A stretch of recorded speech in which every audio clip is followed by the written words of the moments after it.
मुफस्सिरीन के मुताबिक कई आयात अहल बैत की शान में नाजिल हुई हैं और चूंकि इमाम हसन अलैहिस्सलाम अहल बैत में से हैं, इसलिए ये आयात आपकी फजीलत भी शुमार होगी। इसलिए इमाम हसन अलैहिस्सलाम के बारे में मुफस्सिरीन के मुताबिक कुरान की बहुत सी आयतें नाजिल हुई हैं। मन जुमला उनमें आयत अतआम है।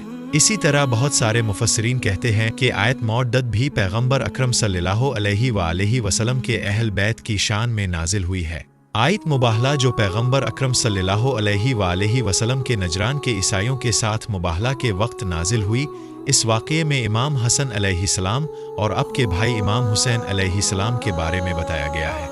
इसी तरह आयत तत्हीर में से एक इमाम हसन अलैहिस्सलाम है और ये आयत अहल बैत की इस्मत ज़ाहिर करती है। इमाम हसन अलैहिस्सलाम ने कई बार पैदल हज अदा फरमाया। इमाम हसन अलैहिस्सलाम फरमाते थे, मुझे अपने परवरदिगार से शर्म आती है कि इससे मुलाकात करूं हालांकि इसके घर की तरफ कदम ना उठाया हो। कहा जाता है कि इमाम हसन अलैहिस्सलाम ने 15 से 25 दफ़ा पैदल हज अदा फरमाए, हालांकि बेहतरीन ऊंट आपके इख्तियार में होते थे।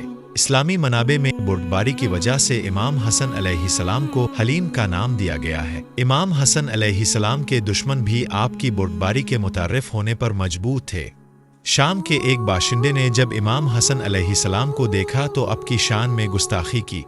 जब वो शख्स खामोश हुआ तो इमाम हसन मुज्तबा अलैहिस्सलाम ने इसे सलाम किया और मुस्कुराते हुए फरमाया, लगता है कि तुम इस शहर में अजनबी हो, तुम्हारी जो भी ख्वाहिश हो मैं इसे पूरा करूँगा। इस पर वो शख्स रोते हुए कहने लगा, खुदा बेहतर जानता है कि अपनी रिसालत किसके सुपुर्द करना है। यानी वो ये कहना चाहता था कि इमाम हसन पैगंबर अकरम सल्लल्लाहु अलैहि वसल्लम के फर्जंद हैं और खुदा को मालूम था कि नबूवत को किस खानदान में करार देना था। इमाम हसन अलैहिस्सलाम को बख्शने वाला और कुशादा दिल के उन्वान से याद किया गया है, इसीलिए इमाम करीम, सखी और जव्वाद के नाम से मशहूर थे। इमाम हसन अलैहिस्सलाम ने 2 दफ़ा अपनी पूरी जमा पूंजी खुदा की राह में बख्श दी और 3 दफ़ा अपनी जायदाद का निस्फ हिस्सा गरीबों में तकसीम फरमाया। इमाम हसन अलैहिस्सलाम ने एक दफ़ा किसी शख्स को ये दुआ करते हुए सुना कि खुदाया मुझे 10,000 दिरहम अता फरमा। इस मौका पर इमाम घर तशरीफ़ ले गए और मज़कूरा रकम इस शख्स के लिए इरसाल फरमाए। कहा जाता है कि इमाम की इसी सखावत की वजह से इमाम को करीम अहल बैत का लक़ब दिया गया था।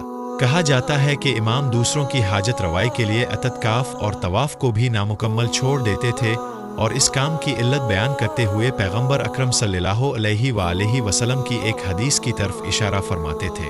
इमाम हसन अलैहिस्सलाम के मुताबिक जो शख्स किसी ममन भाई की ज़रूरियात पूरी करे तो वो इस शख्स की मानिंद होगा जो सालों साल खुदा की इबादत में मशगूल रहा। एक दिन मिस्कीनों के करीब से इमाम का गुजर हुआ जो खुश्क रोटी के टुकड़े खा रहे थे। जब उन्होंने इमाम को देखा तो उन्हें दावत दी ताकि उनके साथ बैठकर तनावुल फरमाए। इमाम घोड़े से नीचे आए और उनके पास बैठकर उनके साथ खाना तनावुल फरमाया और सब सैर हो गए। इसके बाद इमाम हसन अलैहिस्सलाम ने उन मिस्कीनों को अपने दौलत सरा आने की दावत दी और उन्हें खाना और लिबास अता फरमाया।